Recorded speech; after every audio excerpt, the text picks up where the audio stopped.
My wife posted, "Finally leaving my oppressive husband for my true love." I liked the post. Then I canceled her business credit cards and changed the office locks. Her true love vanished when the funds dried up. I'm 38, male, and saw the post while working late in my office at 9 p.m. on a Thursday, wrapping up quarterly reports for our advertising firm when the notification appeared.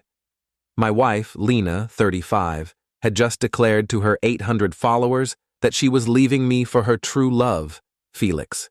The post was a work of fiction. After years of being stifled and undervalued, I'm choosing love over security. Felix sees the real me, the creative force behind our company's success, not just the assistant my husband claims I am. Time to soar. New chapter, real love, know your value. The comments poured in, her Pilates group praising her courage, her sister, Vanessa, labeling me a typical controlling man who couldn't handle a powerful woman. I read it twice, then liked it. Lena texted me 30 seconds later. "Did you actually just like my post about leaving you?" "Yeah, congrats. When are you moving out?" "That's it? No pleading? No asking me to rethink?" "Nope, you chose. I respect it." She typed and stopped for about 5 minutes. Finally, "I'll grab my stuff tomorrow." I deserve half the business, FYI. I didn't reply. Instead, I accessed our business accounts. Here's what Lena didn't grasp. The advertising firm was mine, founded 5 years before we met. She joined as creative director after we married, a title I gave her to make her feel valued. She handled social media and occasionally made a brochure. I managed clients, contracts, finances, everything that kept the business running. But I'd been generous. Gave her company credit cards, office access, even let her hire her friend Felix as a consultant 6 months ago. Funny how that worked out. By 10 p.m., I'd canceled both company credit cards in her name, changed all business account passwords, revoked her access to our client database, contacted the building manager to change the office locks, scheduled for 7 a.m., emailed clients a professional note about restructuring without mentioning her, and backed up all our servers.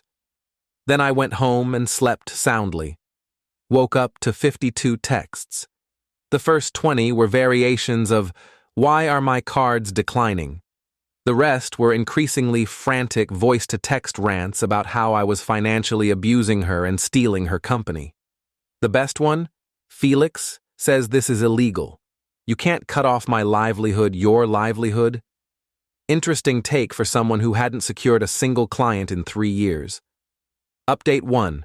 The entitlement escalated faster than anticipated. Day 1. Lena arrived at the office with Felix in a moving van. The new locks were already in place. She banged on the door for 20 minutes while I worked inside. She started kicking the door, so I called building security. "This is my office," she yelled at the guard. "Ma'am, you're not on the lease." "Only Mr. Carter." "I'm Mrs. Carter." "Per your post, not for long," I called through the door. Felix tried to look tough, hard to pull off at 5 feet 7 inches with a top knot. "Let her get her stuff, man." "Her personal items are boxed in the lobby. The desk, computer, and equipment are company property." Lena hurled the boxes at the door. "I don't want my stuff. I want my company." Security escorted them out. Day 2. She contacted our top client directly, claiming she was launching her own firm and they should join her since she was the creative genius behind their campaigns.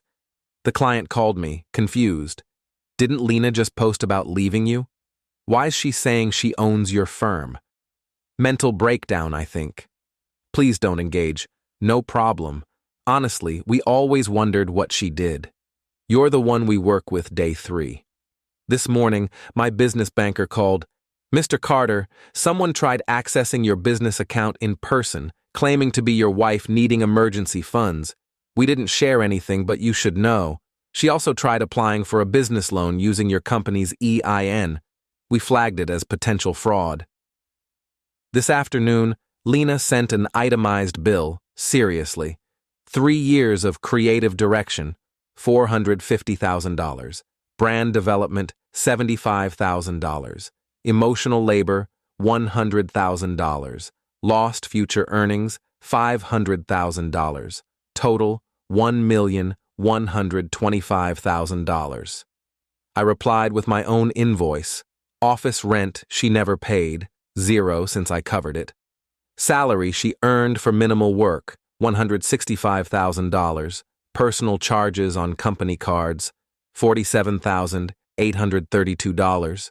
Payments to her consultant boyfriend, $36,000.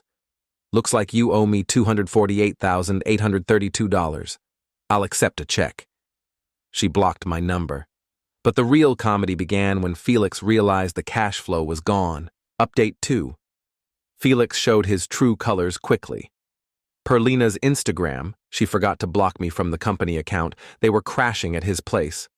The aesthetic drop from our modern home to his cramped studio was stark. She went from posting in our sleek kitchen to selfies with his gaming setup. But she kept up the act. Love doesn't need wealth, just two hearts aligning. Sure, Lena, hence the gas station coffee instead of your usual $8 almond milk latte. Then I got a surprise call from Marcus, who runs the design studio next to my office. Yo, your wife came in asking if we're hiring. Said she's a top-tier creative director with years of experience. What did you say? Asked for her portfolio. She showed me 5 Instagram posts and a food truck flyer. I said we'd call, "You're not, are you?" No way. But her boyfriend was with her. He pulled me aside, asked if I knew anyone needing a motivational coach, showed me a certificate from some online course he took last week. Their job hunt wasn't going well. Meanwhile, vendors started calling.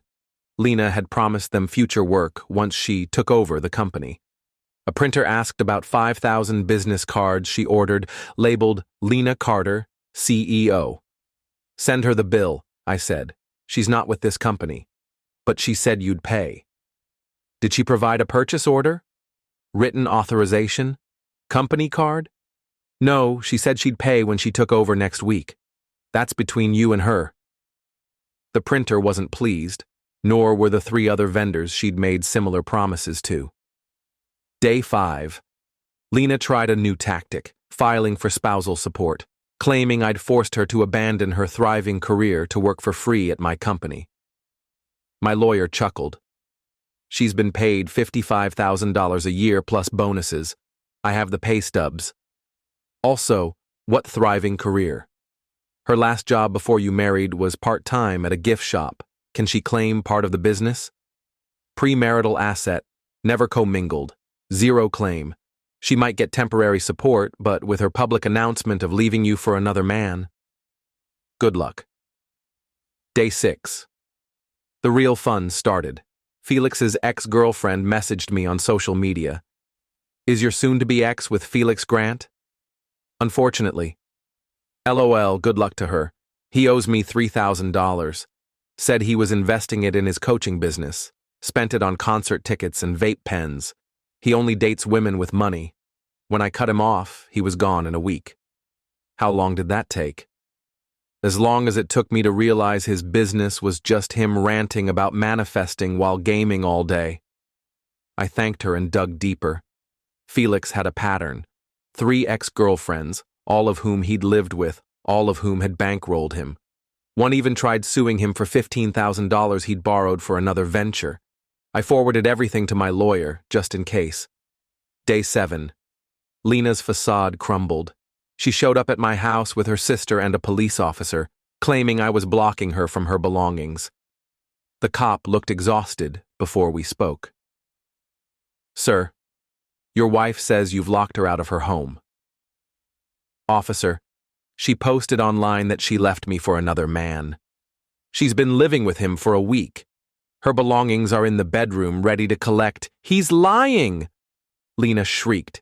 He's hiding assets. There's money in the safe. What safe? I asked, genuinely puzzled. The one in the office. You mean the filing cabinet with client contracts? The officer sighed. Ma'am, are there specific items here that are yours? The whole house. I decorated it.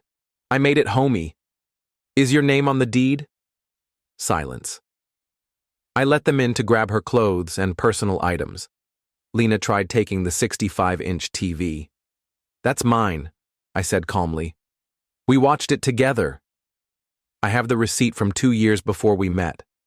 She moved to the kitchen appliances. "These are mine. I cook. Receipts in my email, bought during my single days." The officer was done. "Ma'am, take your clothes and personal items." That's it. As they left, Lena grabbed my grandmother's porcelain set from the dining room display. "Those are family heirlooms," I said. "You never use them." "Still not yours." She smashed them on the floor, every piece shattered.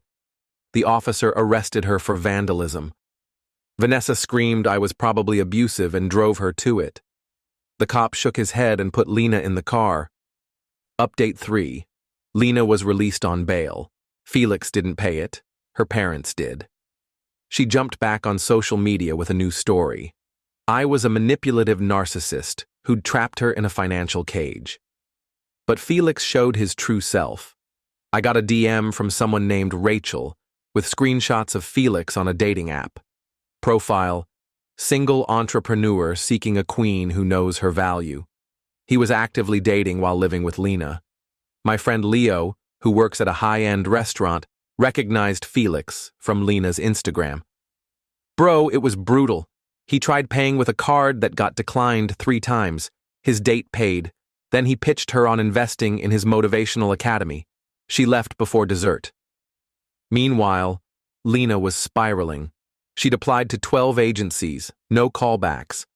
"I help my ex-husband sometimes," isn't a resume.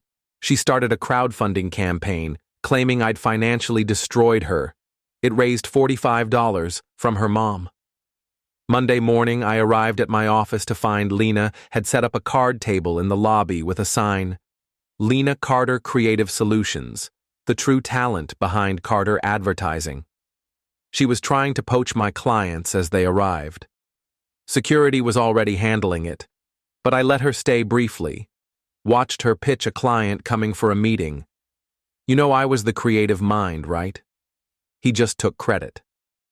The client glanced at me, then her. "Didn't you make that brochure with the typo that cost us a reprint?" "That was the printer's fault." "You spelled boutique with 2 T's. Security escorted her out when she started shouting about everyone being brainwashed by toxic masculinity. That afternoon, Felix called me directly. First time. "Hey man, we gotta talk." "No, we don't. Lena's struggling. Maybe you could help? Like a severance or something." "Why would I do that?" "Because you loved her once? Is this about her or your rent being due?" Long pause. "She said she was getting half the business." "She lied." "She said she had savings." "She lied." "She said, Felix, she lied about everything. You thought you scored a sugar mama. You got a parasite. Now you're both parasites." Poetic. He hung up. That night, Lena posted a rant about men bullying women out of business ownership, tagging me, my company, and several industry blogs. My lawyer sent a cease and desist within an hour. Final update. The conclusion was more pitiful than dramatic. The legal issues resolved quickly. Lena's vandalism charge was pleaded down to a fine and community service. The divorce was simple. No kids, premarital business, clear evidence of infidelity.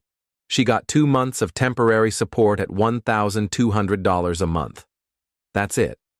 The real closure came from Felix's ex, who sent one last screenshot. Felix texting her, "Hey babe, been thinking about us. Made mistakes. Coffee?" Timestamp: 3 days after Lena's $1,200 support was approved. She forwarded it to Lena. "Your true love's hunting his next meal ticket." Lena called me sobbing at 2 a.m. Real tears, not the fake ones. "He's texting other women." "I know." "You knew? Why didn't you tell me? Would you have believed me?" Silence. "He asked to be added to my bank account for our future." "Did you?" "I only have $3,000 left." "Did you or didn't you?" Yeah. Then you have $0. Check your account. Frantic typing, then a wail. How'd you know? Because that's Felix's game. His ex told me everything. You left me for a scam artist. Congrats. Can you? No. You didn't let me ask? You were asking for money. The answer's no. This is your fault. If you hadn't cut me off. Lena, you announced to the world you were leaving me, smashed my grandmother's porcelain, tried to steal my business. You made your choices. I'll be homeless. Your parents have a house. Your sister has a place. You have options. Felix changed his locks. That's between you two. She hung up, posted another rant about narcissistic exes who revel in women's suffering. Deleted it an hour later when her mom commented, "Maybe come home and stop airing your mess online." The aftermath. Lena moved in with her parents, now working for her sister's candle MLM, posting about boss lady vibes to a shrinking audience. Felix vanished. His social media went dark. Someone said he moved 2 states away to live with a woman he met online who owns a bakery. Good luck to her. My business thrived. Some clients had been wary of Lena's erratic ideas and typo-riddled designs.